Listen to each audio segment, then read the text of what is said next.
I'm Mountain Smith, reading for the second time, actually, Genesis 7 today. Feel free to follow me. I had just read Genesis 6, A World Gone Wrong, and really have some thoughts about who these Nephilites are, the sons of God.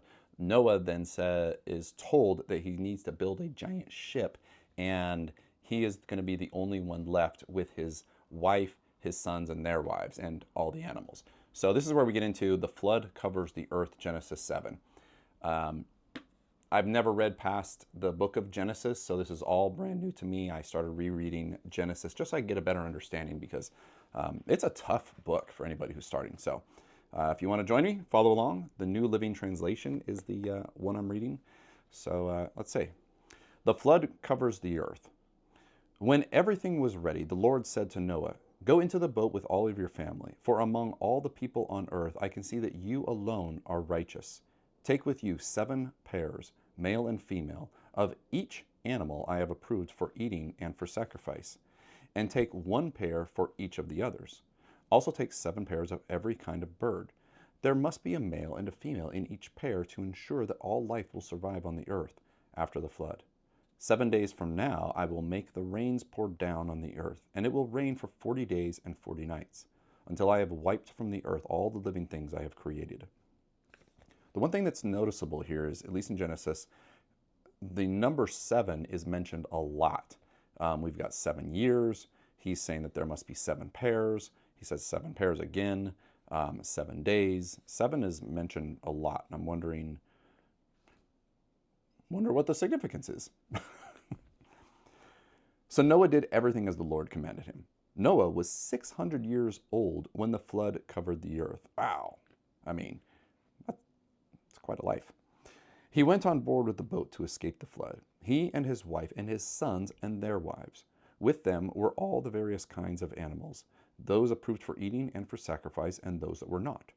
Along with all the birds and all the small animals that scurry along the ground, they entered the boat in pairs, male and female, just as God had commanded Noah. After 7 days, the waters of the flood came and covered the earth. And it will rain for 40 days and 40 nights.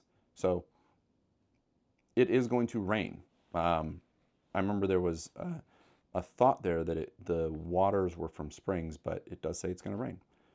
So that very day, Noah had gone into the boat with his wife and his sons, Shem, Ham, and Japheth, and their wives, domestic and wild, large and small. Oh, wait. With them in the boat, not their wives were domestic and wild.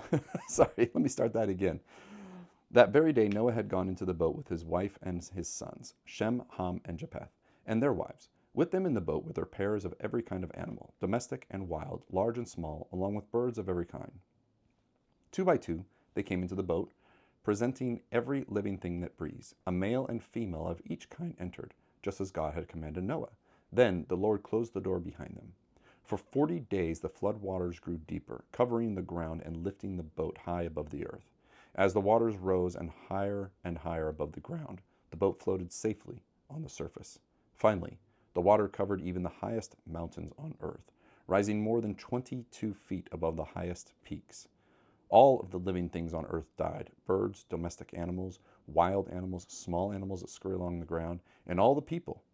Everything that breathed and lived on dry land died. God wiped out every living thing on earth: people, livestock, small animals that scurry along the ground, and the birds of the sky. All were destroyed. The only people who survived there were Noah and those with him in the boat. And the floodwaters covered the earth for 150 days. That is quite a flood, number one, but also it does say that all of the people were wiped out. God wiped out all of the people. So he doesn't mention anything else, previously about God's sons, the Nephilites. We have all of the descendants of Adam. All of them were killed. Is Cain killed as well? I mean, we're saying that everyone was gone.